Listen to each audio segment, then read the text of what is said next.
Interactive 3D technologies and game mechanics allow presenting even the most complex information in a fascinating way.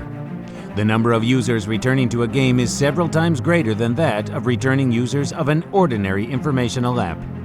In the course of the game, they are motivated to learn more about the museum exhibits with which they have repeatedly interacted. This initiates a process of active learning. On the other hand, we all know about a huge number of blockbuster games involving weapons that often promote violence.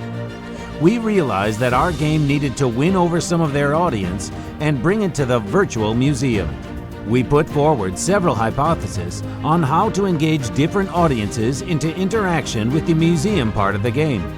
For example, fans of shooter games used to get into the game for the chance to shoot from historical weapons. But later, they would start to become interested in the construction of such weapons, their history, and their legendary proprietors.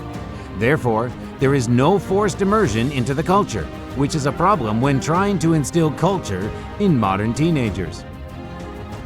We decided to show the weapons not as a means of violence, but as a product of engineering genius gunsmiths and as a means of protecting the motherland heroes.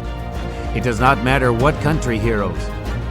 Every country has its heroes that people are proud of. You can see in-game weapons created by Colt, Maxim, Mosin, Spagin, and other great gunsmiths.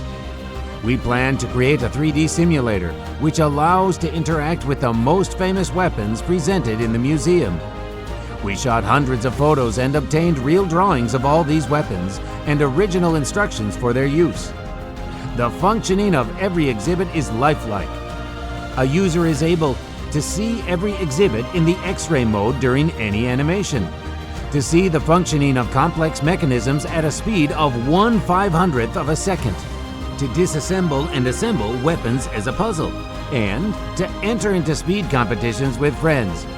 And yet, each of these museum exhibits is a cultural asset. As a result, within the first 2 months from the date of the first release, the game was installed by more than 300,000 users and became popular all over the world. The game was released in 75 local stores of Google Play and App Store.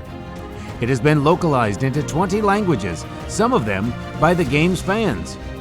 The interest and activity of our audience permitted the game to take its rightful place among purely gaming projects that enjoy huge audiences and to attract the interest of users in an extra competitive category of simulation games.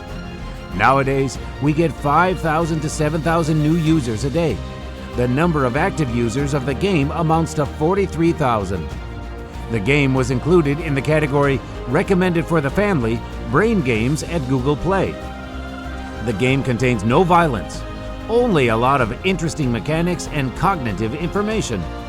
For the users who prefer to watch the exhibits, through the fact we offer a web version of the game using WebGL technology. We actively collect feedback through a vote for features and weapons. We have created a group of beta testing of the interested users to help develop the game. Our page at Google Play is a mini community for feedback collection. For some of our users, the game has become an encyclopedia of weapons and a virtual museum. For others, an interesting game, and for others still, a history textbook. As for us, Weapons of Heroes is the labor that inspires us and gives hope that multimedia opens an opportunity to attract extensive masses of people to a wide variety of cultural activities.